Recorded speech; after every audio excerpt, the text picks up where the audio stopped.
Hi guys, we're back with another episode of ADHD and then some, and we've got Darren with us again today, the lovely man on pause from our ADHD Facebook group. Hi Darren. Hiya, how you doing? I'm good, thank you. How are you? Yeah, I'm very good, thank you.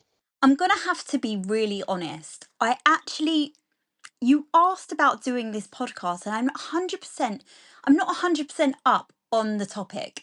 So I did go down the rabbit hole a little bit, of course. But I'm gonna need you to lead it if that's okay.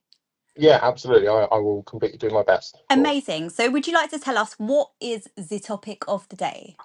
Yeah, so there was a discussion on the Facebook forum, I believe, regarding medication Hmm. and other forums that I've seen and some university students that I've seen who are exploring ADHD medication. From what I've seen, none of them had considered or included medical cannabis. Okay. Now, for me, I've got reasons why I'm steering away from stimulants, Hmm. which we can talk about in a little bit. I know there's people that also have the same challenge as what I have with stimulants, and from what I I've actually seen, have that challenge too. I don't know if it's the okay, same challenge, but I have that challenge. yeah, well, let's just get out of the way with then. So I have a very addictive personality, Uh-huh. and I have what I've now learned. So Yeah. I will articulate as from my own learning. So I have always self-stimulated with something all my life, Yeah. all my adult life, should I say? Yeah. Or probably, if I'm honest, probably since I was about 13, but my mum doesn't know that. Well, she does now. Yeah. So Sorry, mum. self-stimulation. Yeah, Yeah. sorry, mum. Self-stimulation for me. I was using speed for many, many years, so Right. amphetamine, Yeah. and amphetamine worked for me. That was Mhm. my go-to stimulant. Now, forwarding on 20, 30 years, the ADHD medication that I could consider are amphetamine based. Yeah. So immediately, because I now don't, I stopped taking speed probably 5 years ago, Mhm. but that was something that I did all the time. And what I've now managed to realize after reflecting back is that the stimulation that speed gave me is what is basically missing from me now. And Yeah. I was able to self-medicate. Yes, it's illegal. Yes, I was just functioning, and Yeah. I think it's still taboo. Obviously, it's taboo, but for me, self-stimulation for me and how I help myself was more important than anything else. And that's amazing that if you say that, and I'm actually going to come with a really similar story. So I've now been sober for 11 years in Well done. on 5th of July. There's been four slip ups, but they're slip ups. Um of very similar substances, and since then I have tried to steer away from any substances. I don't drink any alcohol because that normally comes hand in hand with the substance Yeah, that I've had a problem with. I've had an addictive personality all my life, and I found that this was the only thing that kind of self-medicated me, sadly enough, and took me out of my it kind of made me sociable, and I've never been sociable. I've been anxious and autistic, and drugs for me made me sociable and on par with everyone else in life's social normal. events. Yeah, So yeah, um but I've now been sober for nearly 11 years, and when I went to take my ADHD tablets for the first time, it gave me exactly the same feeling of doing them drugs, and yeah, it freaked me the hell out. I can't even go to actually the dentist, and when they put numbing agent on your teeth, yeah. I can't have that anymore as well, because that also sends me into a bit Trigger. of a tailspin. But yes, so I completely understand. So if I'm saying that and you're saying that, then this must be a big thing, because I had no idea you was going to come with this story, and you had no idea I was going to come with this story, I'm guessing. No, absolutely. And I think for me, so the addictive traits is something that runs in my family on one Yeah. particular side. Yeah, So me too. I'm not kind of blaming the nature nurture, but it's relevant. Yeah. Now, And when, ADHD.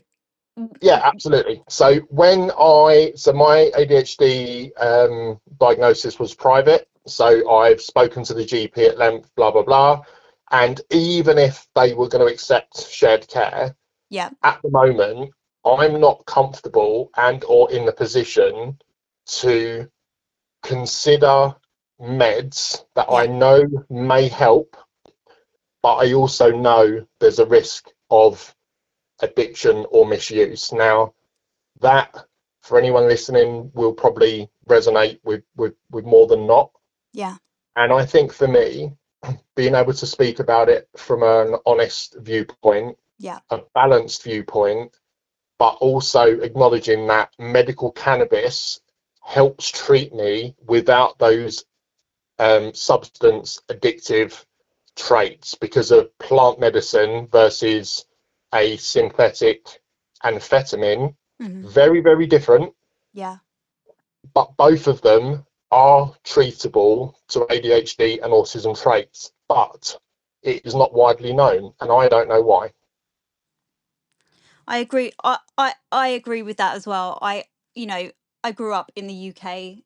I'm gonna be completely honest. The only thing I know about weed is, or cannabis, let's say, is from when I was at school and when I was a teenager. And Yeah, you know, I do have knowledge about it. It was never my bag. It makes me paranoid. But luckily for me, that was the one thing that I didn't have trouble with. But I do know a lot of ADHD people that couldn't survive without medical cannabis or cannabis, because it literally puts them in the right frame of mind for the day. So I know so many people that wouldn't be without medical cannabis, let's just say. So I do think it does agree with so many people. I think so. Just looking at some of the comments, so I know that we put out a post, or you popped a post online yesterday Yeah. to get some opinions from people, and the I don't know exactly what the numbers were, but I think it was It was overwhelmingly agreed that yeah, there is still stigma and taboo in the UK around medical cannabis. yeah. Now, that is systematic through all of the services, including the police. Hmm. I follow a couple of people on Facebook, and on the 20th of April, or 420 as it's known Oh, yeah, globally, there was a big event in London where people attended a park with their legal cannabis. They came completely legal, yeah. and they sat in mass in the park and medicated. And it's a bit of an activism type thing, but loads of people were arrested. Loads of people had their medication Is it because confiscated it's by the like a police. grey area? 100%. Yeah, And the reason it's grey is because it's still tarred with taboo. Yes, someone commented, yes, it does stink. It yeah. depends if you like the Agreed. smell or not. Some people don't like the smell of cow pat, but they will still drive through Yeah, the fields. Now, 100%.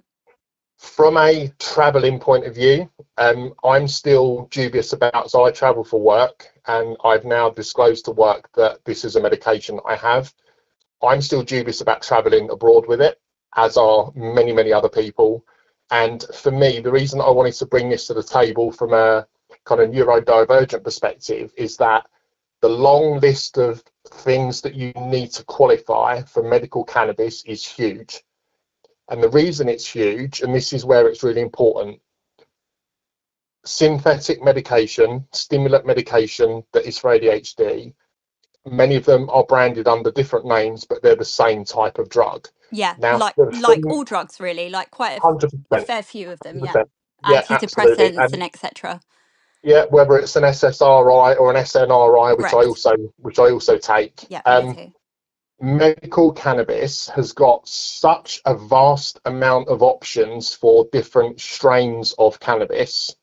Each strain of cannabis has its own qualities, and those qualities can be used specifically for specific ailments. Hmm. ADHD is one of them, and I don't know why there's not more. I do know. I have a feeling I know why there's not more kind of publications about it. Is because I think plant medicine works. Yeah, 100%. Do you know there's been so many people that have been, what do they call it now? Not blacklisted.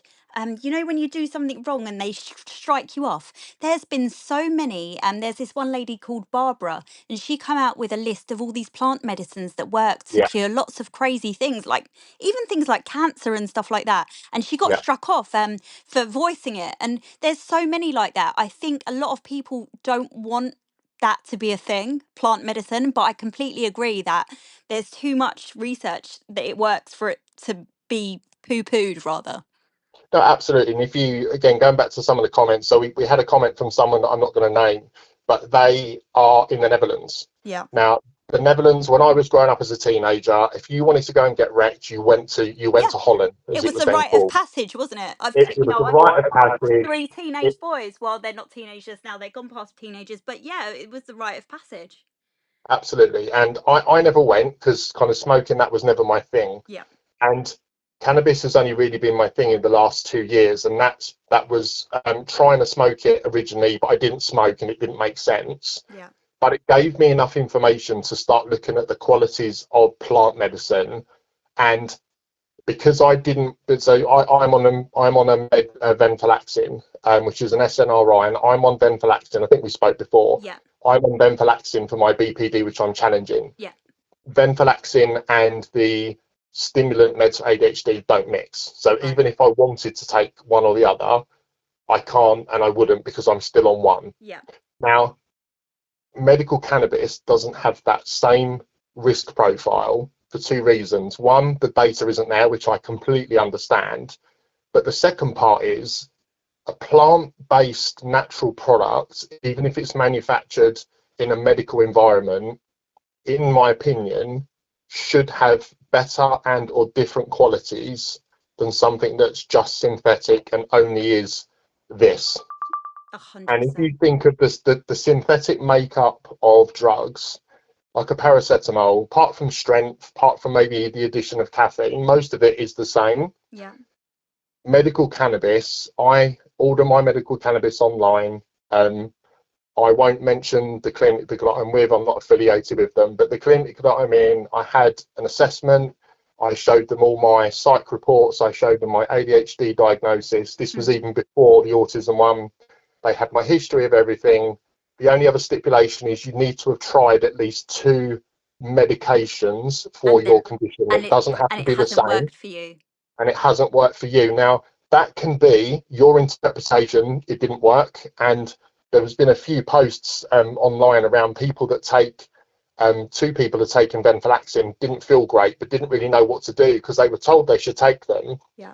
If it doesn't make you feel right, and this is what happened to me with the venlafaxine, if you take something they've told you to take or recommended to take, if it doesn't feel right, question it. Do not, in my opinion, Just blind trust. Just I'm yeah. not medically trained, but if your gut feeling says this doesn't feel right, there's a reason for it. It's either 100%. wrong dose, wrong brand, maybe you're allergic to a colouring in one of the capsules, could be lots of things. See that forward, go back to your GP or your specialist and question it. Now, unless people know that medical cannabis is available for people with ADHD, people are not going to explore it. And I would love to be able to encourage people to consider it as an option if the synthetics don't work for Yeah. you, or if the synthetics may be addictive to you, or Yeah. various reasons, try plant medicine.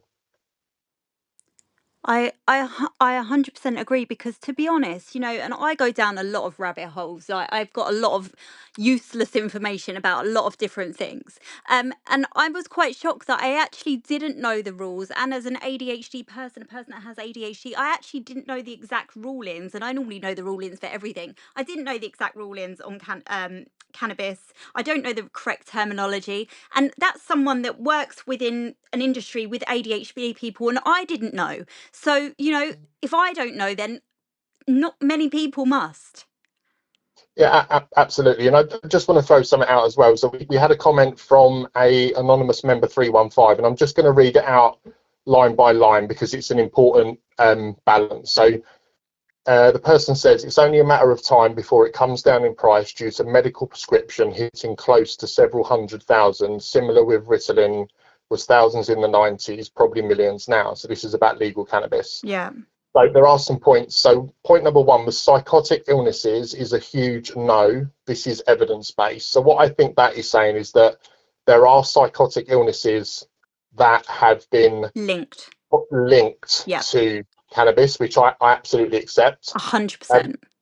Number two, and again, I'm not qualified to discuss that, but if the person, so Anonymous 315, if you are listening, maybe you would be brave enough to follow up with Ellie and maybe myself thereafter. Yeah, I'd love anyone that, you know, would ever want to follow up or challenge either for or against, or give, you know, what their thoughts are. I'd love to, because it's definitely something Absolutely. that should be discussed.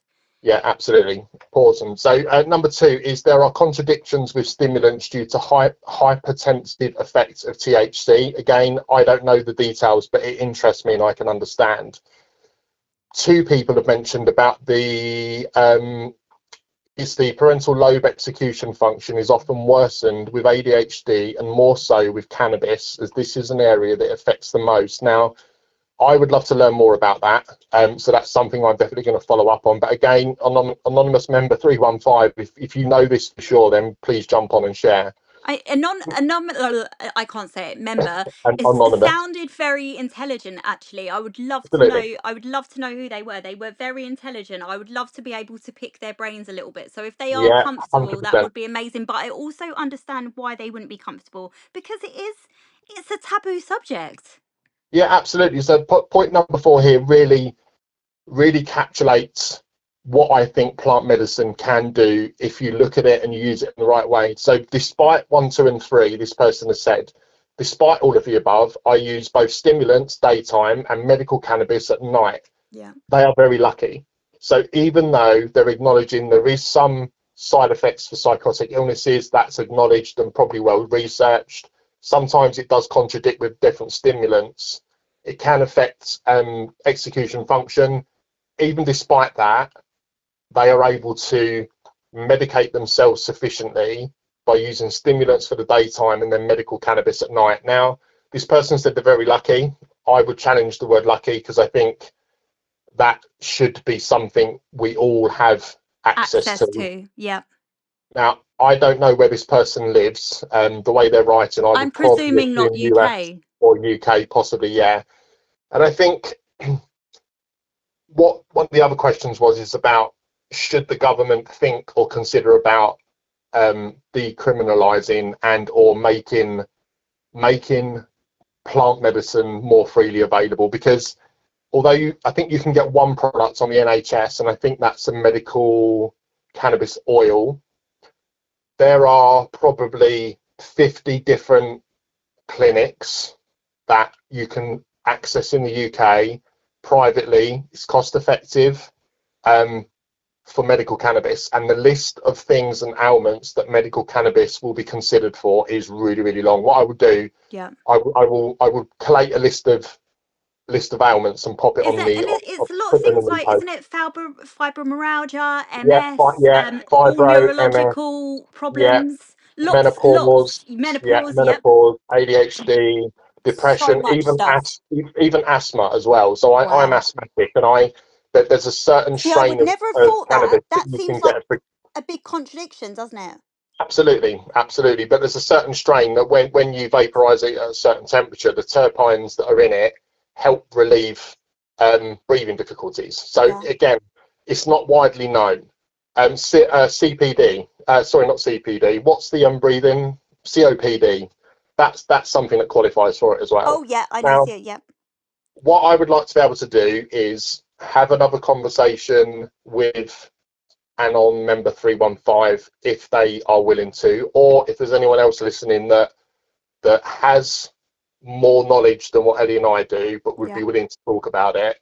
Or I would even like to, if an anon, let's say, even if anon wants to send us a list of points or answers or yeah, questions, we'd be yeah, we can really, chat about it. really grateful, because it's they seem like very knowledgeable on the subjects, I feel like. Yeah, no, absolutely, yeah, no problem at all. I think one of the other things as well, the majority of people that are in the Facebook group have supported decriminalisation. Now, I am still, although medical cannabis is still graded, I do have some friends that wouldn't touch it with a barge pole because it's a company that are producing it. Yeah. I get a better experience if I get my cannabis from someone on the street corner. I'm going to pay. It's actually cheaper via the clinics. You get more choice. You can buy it by the 10 gram, and what you can do, everything that they have on offer, they recommend what they think for your ailments that you've shared. Yeah. You can almost pick and choose month by month. So it comes in 10 grams. I pay £60 for 10 grams, which is depends where you live, but that's cheaper than it is on street level for me. And I can choose the strain that matches and meets the ailments that I have, and I can adjust the temperature when I vape that and utilize every single bit of that plant medicine. I can't do that with a stimulant I just pop in my mouth in the morning. Yeah. That makes complete perfect And sense. that for me is Is the key. difference.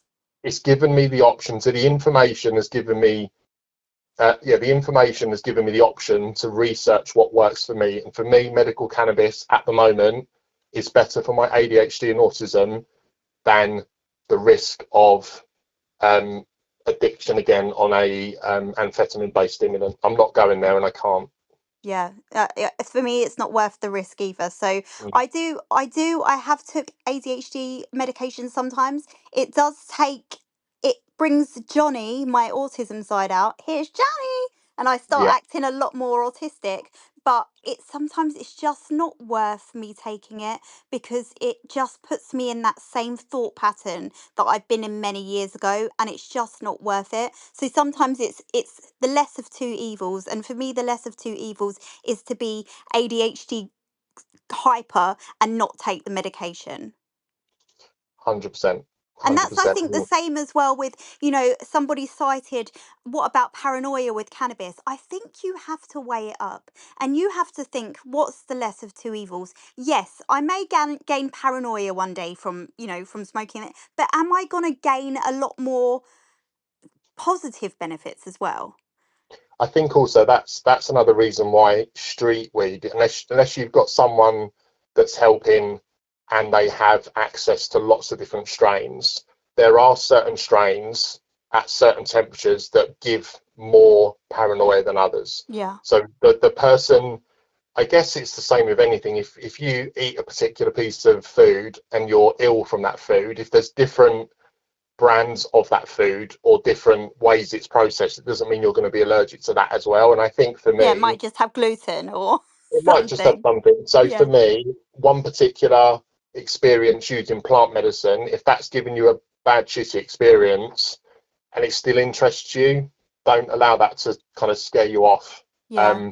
It is But again, even with the the meds, the tablet forms and stuff. It is a kind of try it and see.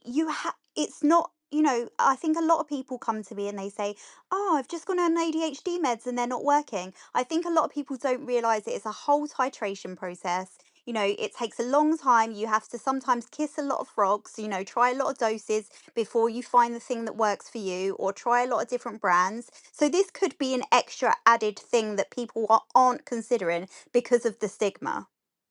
yeah, and I think the other thing to consider as well, because the ADHD meds are only given to people with ADHD, the amount, and from experience, those of us that do have ADHD also have different challenges, whether it be OCD, whether it be an RSD or another mental health Yeah. challenge or something.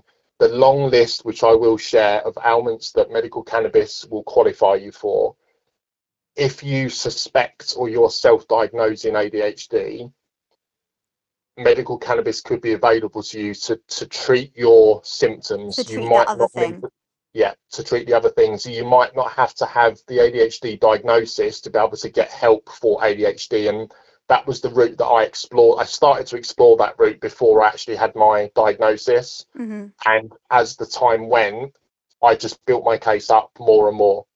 And what I do find people do whenever they're applying for some sort of medication or help or any intervention, you need to build your case. You need to be able to convince them that what you're talking about, you know your shit, you know yourself, and you need A, B, or C to help you get there.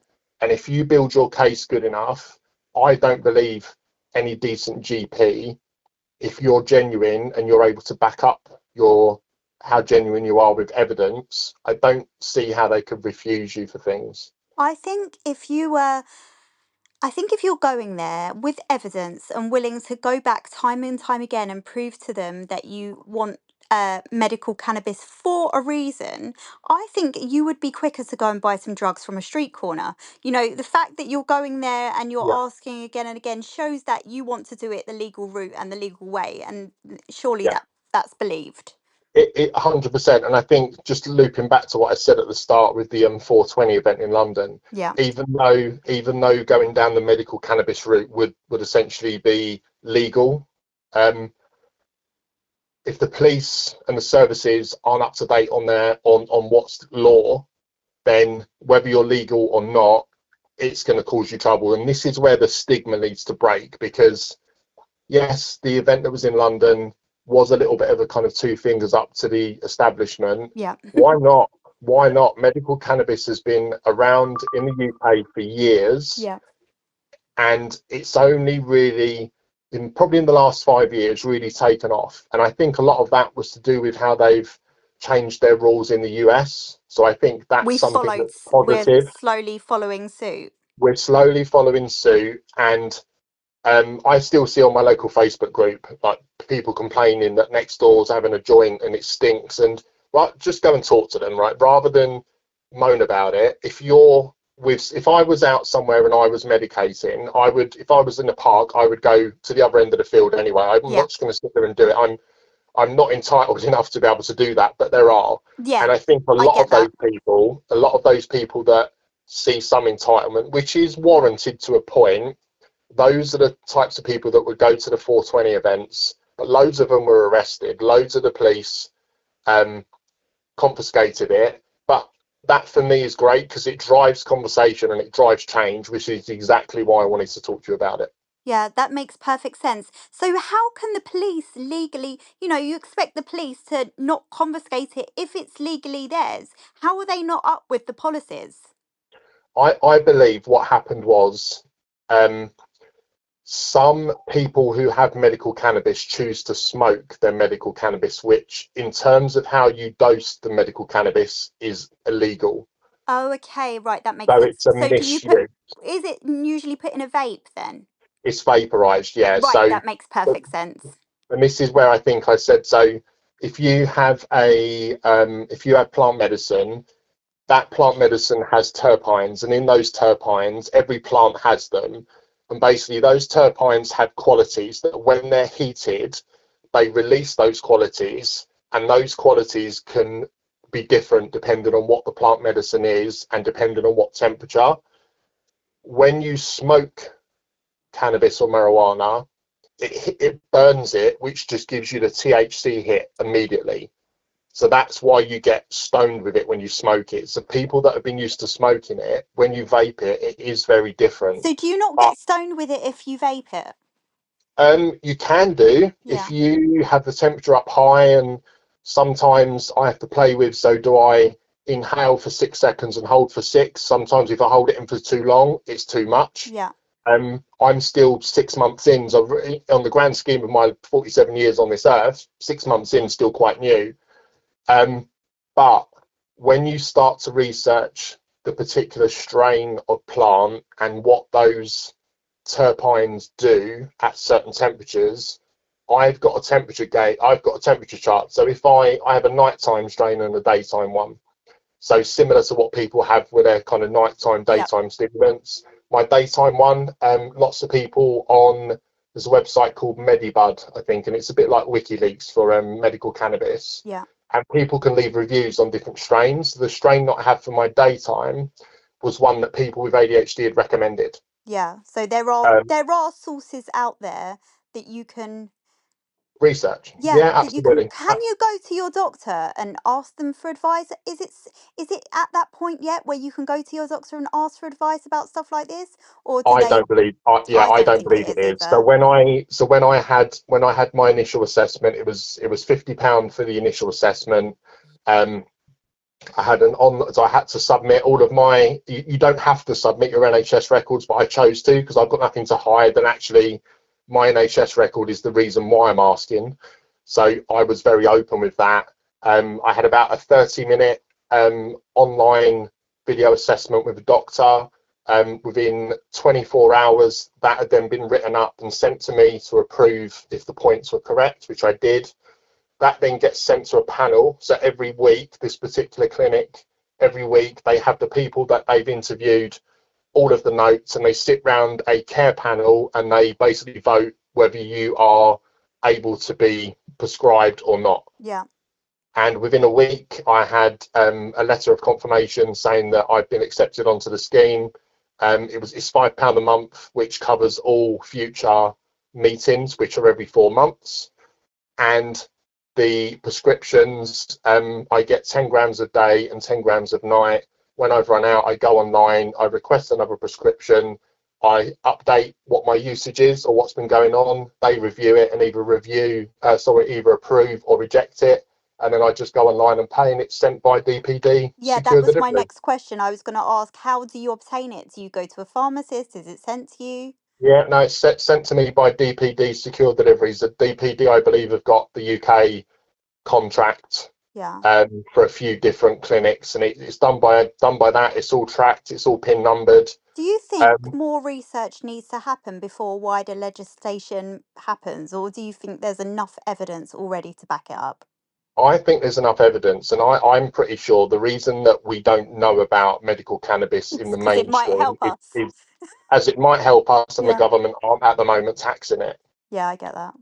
So I think that with a lot of things, if you don't know about, if you have to go finding for treatments that work, there's a reason why they're not being told or I think sold a to lot you. of neurodivergent people would quite agree with that. I think us neurodivergent people quite savvy with things like that. So I think that a lot of people would understand that.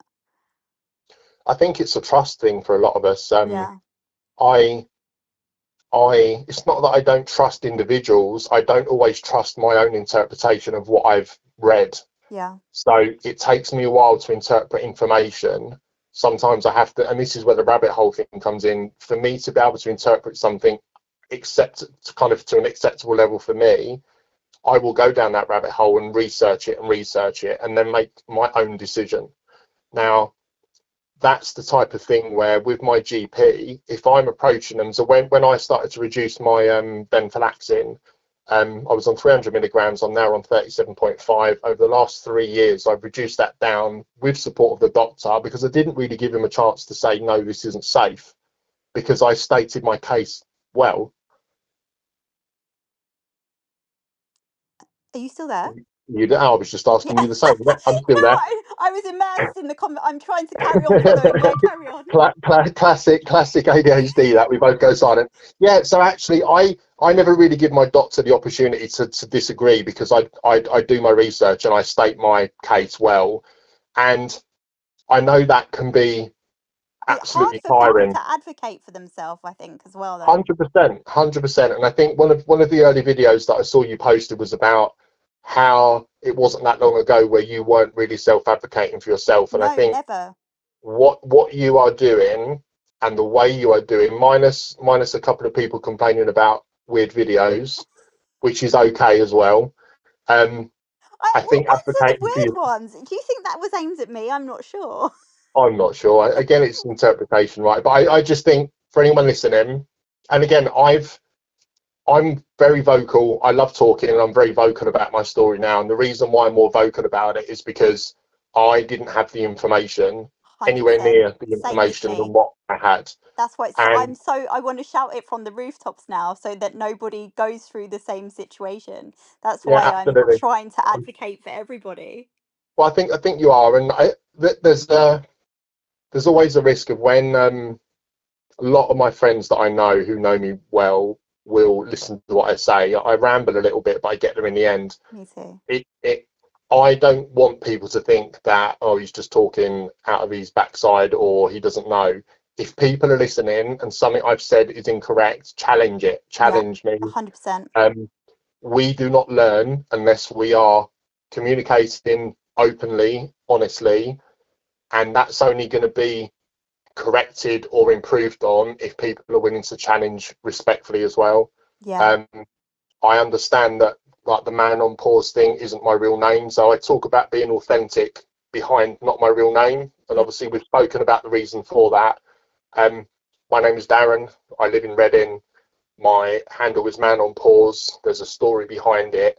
I don't know everything, but I know everything about my story. And if my story can resonate with someone else, man, woman, anybody, I'm willing to chat about it. And I think the more we chat about it, the more we share externally without the risk of it becoming an echo chamber, we can make some difference by sharing information. And the fact that you're really switched on, Ellie, and you weren't really aware of how medical cannabis can be used for God, no, ADHD. no. But I would never ever say, I would never claim to know about something that I Of don't know course, about.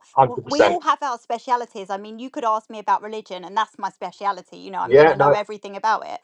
So yeah, it's absolutely. good to sit there and be able to listen and ask questions. It's humbling. Yeah, absolutely. And I just think a couple of people were interested to listen to this podcast.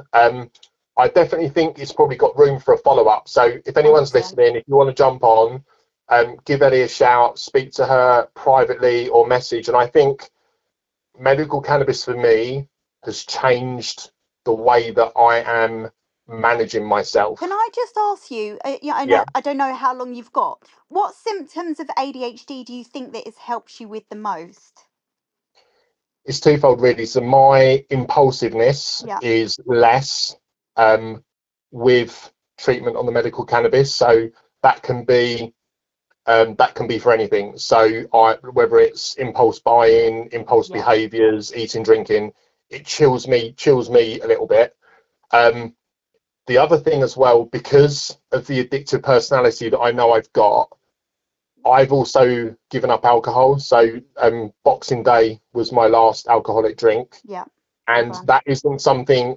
Do you know what? Years ago, I remember making a post years ago on Facebook. That's it, because most of my family died from drink and Yeah. drug related stuff. So I remember years ago, I shouted on Facebook, I virtual signal, this is what I'm going to do. I'm going to quit drinking. It didn't last long, and I know there's people listening that may do that too. Yeah, I think I'm we've all been guilty of it. I was years ago as well. 100%, 100%, and I think for This is me, my last drink. yeah, From Monday, I'm sober. yeah, Yeah, that yeah, happened for I'll about drink 10 to years. that exactly. Yeah, And for me, although I'm still and now being vocal, I'm vocal with information that I've learned on my way. And the reason that I'm speaking is because I know there's a lot of men like me who have suffered like me, who still suffer like me. And actually, there's more places for them to go and speak about stuff than there ever's been. I think I shouted out last time the men's walking groups, yeah, go and talk, whether it's Andy's Man Club, whether it's Men Walking and Talking, Man Up, loads and loads and loads of them are coming on.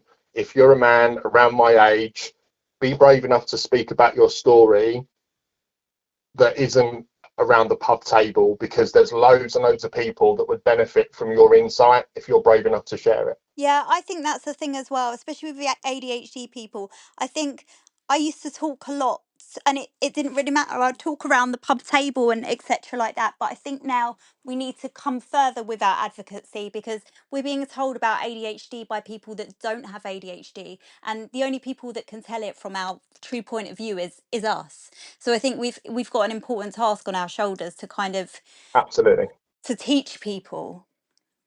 Yeah, absolutely. And I think it's for me the journey is about when are you willing to listen? And I think there's um lots of people will listen to this and probably just think what a load of bullshit. Yeah, Absolutely no problem. Come and tell us what is. Come and challenge. Yeah, or add I'm very to the open story. to everyone's, everyone's different point of views. I take everything on board. But then I'd also say, I think about the legalization of cannabis and etc. And there is positive stories. I know a lot of people that have had a lot of pain. Someone that's got cancer and smokes and it makes them feel a lot better. But then I think about alcohol, and I loop back round again to what you said Yeah, earlier, and you said about, oh, if you were living next door to someone that was, smoking weed, or if you were living next door to someone that was getting drunk, I'll tell you who I would rather live next door to, not the 100%. drunks. Yeah, Although I don't like the smell of cannabis at all, but I would put up with that because, alcohol for me is much more problematic, causes many more problems, is a drain on the system. I'm not saying it's all bad. My parents have a drink sometimes, it makes them merry, and then they don't have a problem with it. But I know so much hardship that's come from alcohol, and I haven't seen that much hardship come from legalized cannabis. and this is where, and I think I posted as well. So cannabis as a conversation is very Marmite. I think people are either in or out, Yeah, and but I I think this think is that's why it's because of been knowledge. I don't 100%, I think it's 100%. because we're told cannabis is bad, so therefore you mustn't do it. But alcohol is okay, so therefore you can. So as soon as someone says we're having a conversation about cannabis, they're like, oh, no, no, no. But if we were Yeah, having a conversation about alcohol, it'd be two different things because we've been told two different things. I'm not saying neither are right or wrong, but what I'm saying is it's a funny one. I think apart from the fact at the moment that cannabis in the UK recreationally is illegal, alcohol was an essential item through COVID and was sold. That should tell you why there's no stigma, or there's not as much stigma around alcohol use as what there is with cannabis. And I agree with you. I've worked on kind of pubs and clubs for years and years and Yeah. years. 30 years ago, I would much rather deal with people who are taking a substance rather than drunk. 100%. And always my kids have, I've always said I've got three adult sons, and I've always kind of tried to steer them away from everything really, but specifically drinking, because I feel like drinking, I've seen so many of their friends, they go out at the weekend, they spend £300 on alcohol, they make very bad choices and, do very bad things, all because they're not compos mentos. And I know a lot of my children's friends that don't drink alcohol when they smoke weed, and they're just sitting at home just chilling, and then they go Yeah. back to work. It's two different vibes. Who can really say which one's worse and which one's better? I'm not sure we're qualified to say. I'm absolutely not qualified, but what I do know is, and what I challenge is, many people talk about cannabis as being a gateway drug. Yeah, I don't agree I with that.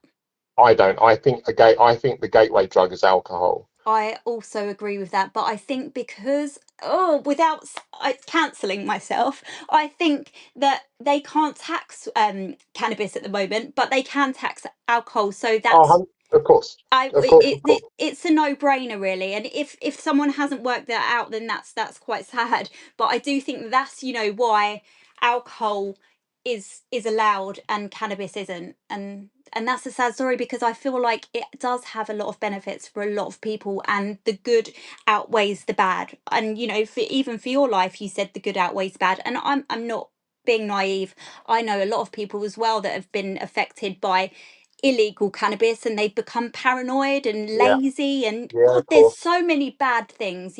My mum's from London, and when we go back there and we see everyone in South London, there's so many people whose life's been ravaged by smoking too much weed, and they've become paranoid and stuff. So I do understand that there are so many drawbacks, but when it comes to medical cannabis, if it's monitored, I think that it could possibly be a good thing. So just a key example there. So lots and lots of people that I also know that are and were massive stoners Yeah. and now may kind of struggle with kind of basic function. Now, my opinion is, yes, that may have happened. If they were able to access, so let's say you could roll the clock back, say 20, 30 years, if they were able to access medical regulated controlled cannabis all Yeah. them years ago, and they had 4 checkups every year, and they had to commit to paying for those checkups and they got doctor support, could they still be in the same position? Because I think a lot of the people that I knew that are Have an underlying ADHD or something, I reckon. there's, and this is the thing that doesn't get picked up by the guy you buy off on the street corner. Yeah. If you buy weed from a guy on the street corner, he doesn't care that you might be bipolar, you might be schizophrenic, you might be menopausal, you might be whatever. Yeah. They don't really care about that unless you've got one that you've spoken to for years and years and years. You can have a decent conversation and a cup of tea. Then Although you can't have a cup of tea with your medical cannabis team, yeah. they send you questionnaires, and if you don't answer them questionnaires, you won't get another prescription. Every 4 months you do a video call. So you can't just buy it, smoke it, get caned, go and get more. There's controls around it, and those And that's controls, so I much think, that's so much better, because we have addictive personality. I'm going to speak for myself. I have an addictive personality, and I feel like most of the people that I know that have done drugs over the years have addictive personalities, have underlying ADHD. If they could have, got treated and gone to someone and been prescribed medical cannabis yeah, properly, they yeah, wouldn't have addiction. I know people now that possibly, have addiction with crack and cocaine, yeah. and I know for a fact that most of them people have got underlying neurodivergence and they've been self-medicating. So if they had access to something like this Legal, many yeah. years ago, their life could have panned out very differently. Yeah, yeah, and I think the one of the other people on the who commented about legalizing it would certainly reduce street crime. I Yeah. don't know by how much, because I think there's also arguments for and against whether it would actually have an impact or not. Yeah.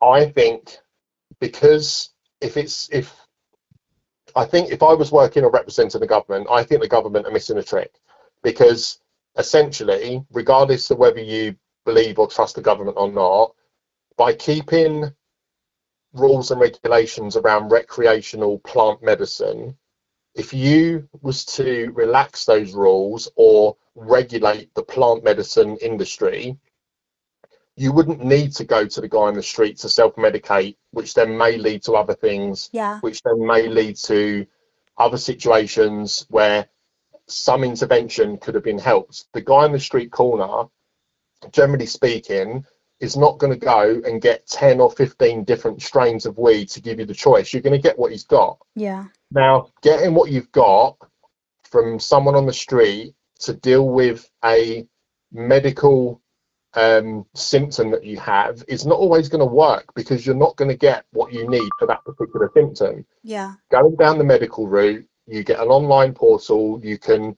it's exactly the same as any other kind of shop. You search what you want. You can look at the strength of THC. You can look whether it's got CBD. You can see if it's a hybrid, which is a mix of two. You can see where it came You from. know where everything's, the source, it's not cut. I don't know if you cut it up or anything, it's not with anything else. You know exactly what you're getting. Surely, you know, it's better the devil you know than the devil you don't. There's more pros, in my opinion, to researching the medical cannabis treatment route than negatives. And I don't know why more people aren't either A, told about it, which they now have been if they're listening, Yeah. or B, why why don't doctors, or why if someone has a medication and it doesn't work for them, I guess the reason that an NHS doctor's not going to recommend it, probably not officially recommend it, is because it isn't an NHS treatment. Yeah. Now, if it works, I mean, medical cannabis or cannabis has been around for centuries and centuries and centuries. There's a reason that cannabis is used in different walks of life. It's been used for hundreds of Yeah. years. There's loads of different varieties. It does different things. It's because I think it works. And I know we spoke briefly that there's lots of other plant medicines that could work as well. Mm-hmm. Some of those plant medicines in the US particularly, maybe we can cue this up for another call, Yeah. that Are the you going to US, say not yeah, psychedelics? Yeah. psychedelics, yeah. So for anyone that's listening from the US, you will Yeah. probably know, if you do your research and you're aware, you will know that there's some new regulation coming in around relaxing the rules around psychedelic therapy for things like severe PTSD, Yeah. depression, a long list of different things, and there are some studies around the use of psychedelics for those ailments. And again, that's something else that is still illegal, but the tide is turning, and I hope that we're able to influence people a little bit to go and do some research on medical cannabis, because some people still don't even know it's available in the UK And at that's all. quite sad because, you know, I'm not saying it'll work for everyone. I don't know. I don't think it would work for me. It's not my bag. It's not something I would want to, you know, I'd want to try because I've had bad experiences with, you know, cannabis as a child. So I don't think it's something that I would try.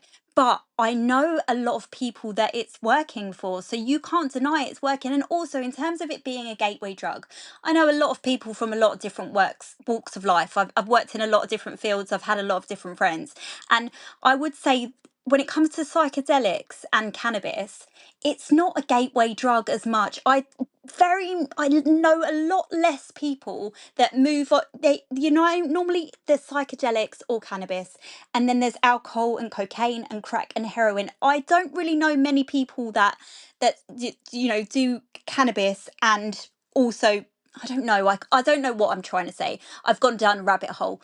But what I'm saying is, I don't think it is as much of a gateway drug as people worry about.